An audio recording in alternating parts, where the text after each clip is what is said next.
けちゃう。次は猫ちゃんがいいな。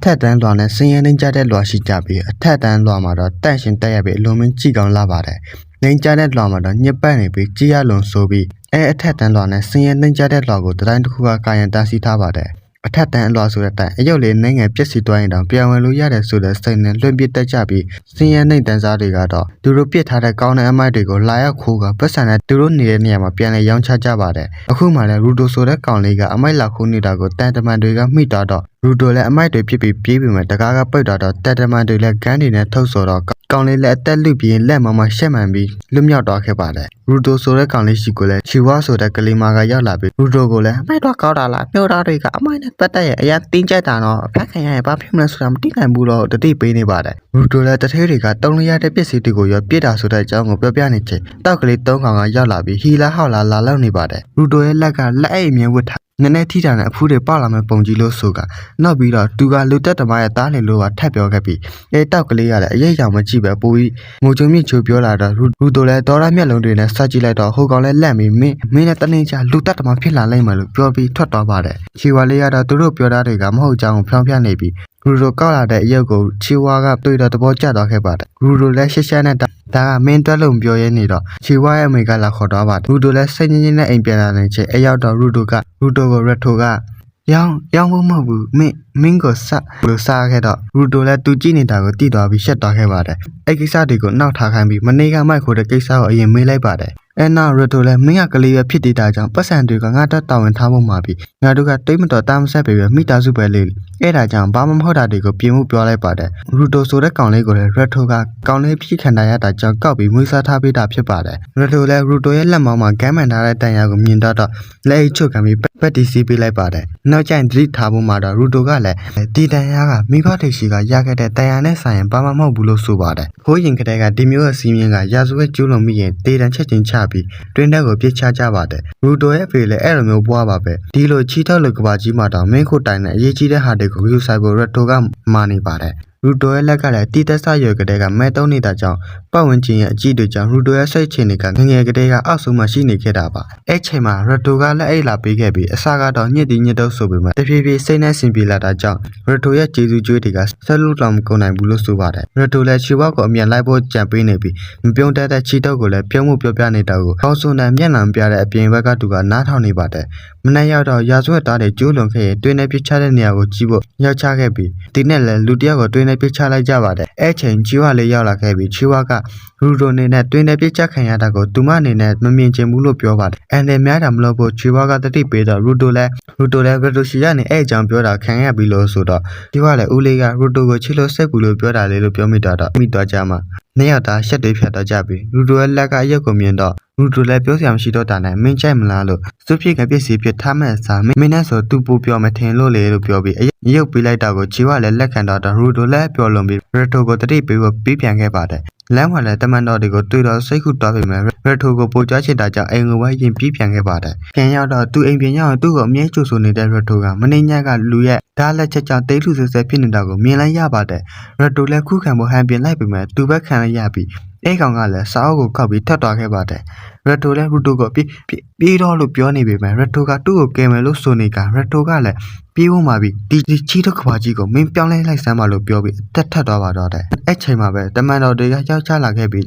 ရူတိုကိုဖမ်းဆီးသွားကရူတိုကလည်းလူတက်တာသူမဟုတ်ကြောင်းရှင်းပြချင်ပေမဲ့တမန်တော်တွေကဆွတ်ဖမ်းခေါ်သွားကြပါတယ်အဲ့နောက်တော့တွင်းနဲ့ပြချဖို့လောက်ကြပြီးရူတိုကလည်းရှင်းပြဖို့လောက်ပေမဲ့ဘလူးမမြုံတဲ့ပြင်ချီဝါကပါသူ့ကိုစိတ်နာပြီးလက်ထက်သွားပါတော့တယ်ရူတိုကလည်းတွင်းနဲ့မကြိုက်ခင်လူတွေကုန်လုံးကိုကျင်းဝါနေရင်တကက်လူတက်သမားကိုတွေးရရကတွင်းထဲကိုပြုတ်ကျသွားပါတော့တယ်သူအတွင်းနဲ့ပြချခံရပြီးအမိုက်တွေပဲရှိတဲ့နေရာမှာပြန်နှိုးထလာကအမိုက်တွေများလို့အမိုက်ကောင်တွေအများကြီးကိုမြင်လိုက်ရပါတယ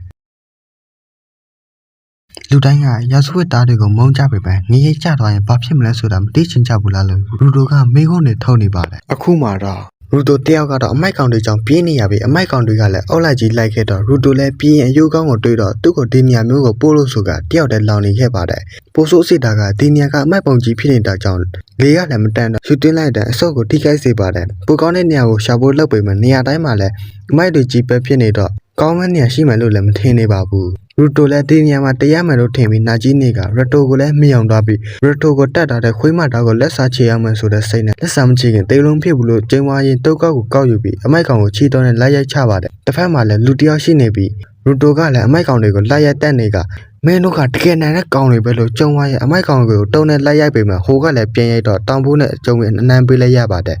်အမိုက်ကောင်နှစ်ကောင်ကလည်းပူတိုက်လာတော့ရူတိုလည်းတုံးနဲ့နှစ်ကောင်စလုံးကရှင်းထုတ်ပေးလိုက်ပါတယ်အကုန်လုံးပြီးဆုံးသွားပြီလို့ထင်လိုက်ပေမဲ့အနောက်ကနေအမိုက်ကောင်အကြီးစားကရောက်ချခဲ့ပါတယ်အဲ့ကောင်ကြီးရဲ့ရက်ချက်ကြောင့်အကောင်လုံးလင်းထွက်တာကြကအဲ့နေရာကိုလည်းထီနဲ့ကောင်လေးတယောက်ကရောက်လာခဲ့ပါတယ်ရူတိုကိုလည်းဖင်ပိတ်ကန်ပြီးမတ်စတက်ပေးလိုက်ပါတယ်ရူတိုကလည်းအဲ့ကောင်ကိုတူးတိချင်တာမိနေတော့ထီနဲ့ကောင်ကလည်းစကားမပြောနဲ့လို့အချက်ပြပေမဲ့ချီတုတ်ကနားမထောင်မှစွန့်မနေတော့ဟိုကောင်လည်းစိတ်မရှိတော့ပဲထအော်ရတော့တယ်ရူတိုတို့နေတဲ့ပေါ်နေရာကစဖီယာလို့ခေါ်ပြီးအမိုက်နဲ့ပြီးနေတဲ့ဒီနေရာကစဖီယာရိုက်လို့ခေါ်ပါတယ်အမိုက်ပြေးရတဲ့အကြောင်းကလည်းစဖီယာကနေပြစ်ချလို့အမိုက်ပုံကြီးဖြစ်လာခဲ့တာမိမိနဲ့တိုင်းမှာသူတို့ကငါတို့ကိုတတိထားမိတော့ပြီးငါတို့ကအမိုက်တွေမြုပ်ပြီးမင်းအဲ့လိုစောက်တံပြေးကြီးနဲ့အော်လို့အဲ့ကောင်ကြီးကဖင်ချတော့မလို့ပြောလိုက်ပါတယ်သူလည်းအော်လိုက်တာစိတ်ပေါ်တော့ထီကိုတိုက်ဖို့လက်နဲ့ပြောင်းလိုက်ပြီးအမိုက်ကောင်ကိုလည်းတောက်ရမိုက်တဲ့ထီကွက်နဲ့ပြချပေးလိုက်ပါတယ်အဲ့ကောင်ရဲ့နာမည်ကအန်ဂျင်းလို့ခေါ်ပြီးအမိုက်ကောင်ကလည်းအများကြီးလာခဲ့တော့အန်ဂျင်းကလည်းထီနဲ့မိုက်ကောင်ကုန်လုံးကိုဖြူချပေးကထီလေးနဲ့ဆရာကြီးစတိုင်နဲ့ဆင်းလာခဲ့ပါတယ်အမိုက်ကောင်ကလည်းအမိုက်ရည်တွေနဲ့ပြစ်လာတော့အန်ဂျင်းလက်ကလိုက်ပြီးလေးပေါ်ပြန်တက်ကဟွန်ဘရတာရှာစကီလို့ခေါ်တဲ့တိုက်ကွက်နဲ့